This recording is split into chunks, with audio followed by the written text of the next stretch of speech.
Welcome back to Joe Stunner Boxing. News in today that Mairis Briedis, former unified multi-title Latvian cruiserweight, has decided to retire.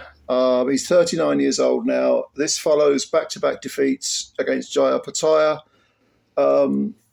Both tough fights. In the first fight, Opetaia had his jaw busted on both sides. So, as he put it in an interview, his jaw was sort of hanging off by the ligaments, sort of not charming. And then the second fight, Opetaia probably had it easy until about the 7th or 8th round, and then Briedis came on strong. Briedis is a remarkably tough, cagey guy, and he gave Opetaia plenty to think about in the last third of that second fight, but didn't manage to get the win. His only other defeat was to Alexander Usyk back in 2018. So he's decided to call it a day, and it's not really surprising because, we're talking about a guy who's 39. He finishes with 28 wins, 20 KOs, Ledger, with 3 defeats, all on points and no draws. And he had a terrific run. Is he Latvia's best fighter ever? Probably. I can't think of another one offhand. I have to have a think. I think he probably is the best Latvian boxer ever, or the one that achieved the most, shall we say. Very, very good fighter, very tough man. Originally sort of built his name on the European circuit, moved up and won, I think it was an IBF intercontinental belt at some point, and like a WBC silver title, and he was knocking on the door. He did have one name quite early on in his career in 2015. Manuel Char knocked him out in 5 rounds, and Char, of course, campaigns as a heavyweight. And make no mistake about it, Briedis could really do some damage at the higher weight. He was a bit too small, so it was wise to stay at cruiserweight, I think.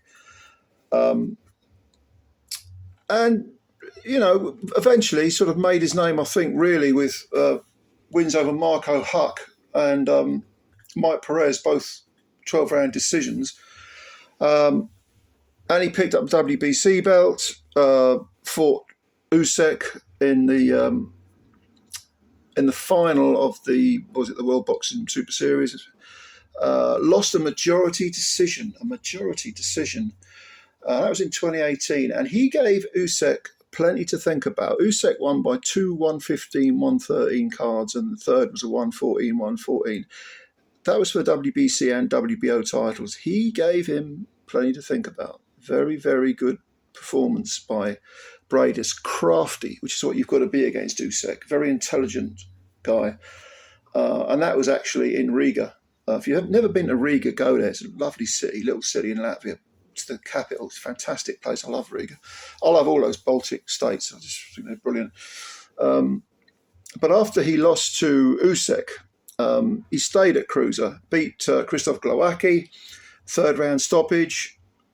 That was a bit of a dirty fight, if I remember rightly.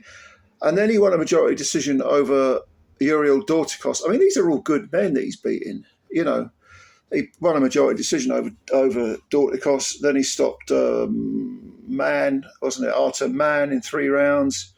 And then he bumped into Opetaia. And Opetaia, this was in 2022, Opetaia, this was in Australia. He was never scared to travel, Briedis.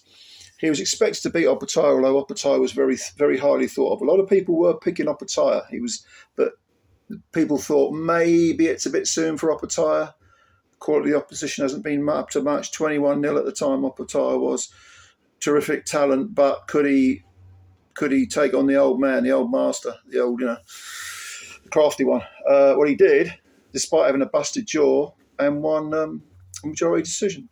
No, I don't know. It was a unanimous decision, wasn't it? Yeah, of course it was. Unanimous decision. That was in Australia. Then they had the rematch. The rematch took place in 2024, just under 2 years later. Opetaia had moved to 24 wins, no draws, no defeats. He beat a couple of Brits, knocked them out. Jordan Thompson was one. I forget the other one. I can see him in my mind's eye, but when you get to my age, you forget these names. What's the guy's name? Zorro, wasn't it? Alice Zorro, yeah. Yeah, that was a 1-round blowout. So then Opetaia takes the rematch, but it's in Riyadh. It's on one of those magnificent blockbuster cards that the excellent Turkey's been putting on. That was earlier this year in May. Again, for the IBF cruiserweight title. I should point out, actually, that during his comeback, Briedis picked up the WBO belt again. That was against Glowacki. And then he won the IBF title with the majority decision over Dorticos. So this guy's had belts galore. I mean, he's really done terrifically well in his career. But the IBF belt was the one that was on the line against Opetaia. He lost that, and then in the rematch, Opetaia, it was vacant because Opetaia was unfairly stripped. Ridiculous decision by the IBF, but there you go.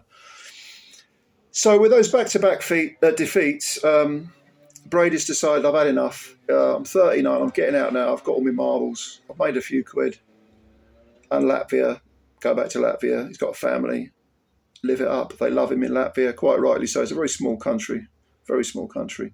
So for him to have had such a fantastic run and really to just be bettered by two, one, certainly a great fighter in Alexander Usyk, who he really did give a fight to, and to then lose a couple of back-to-backs on points to Jai Opetaia and to bust his jaw in two places and give him all he could handle.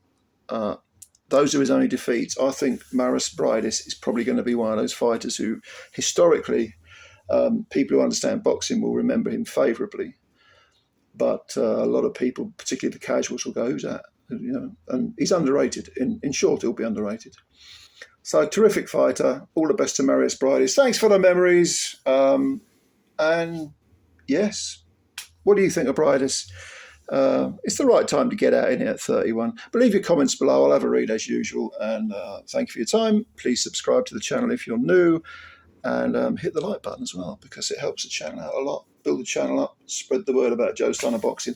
Thank you very much, ladies and gentlemen. And bye for now.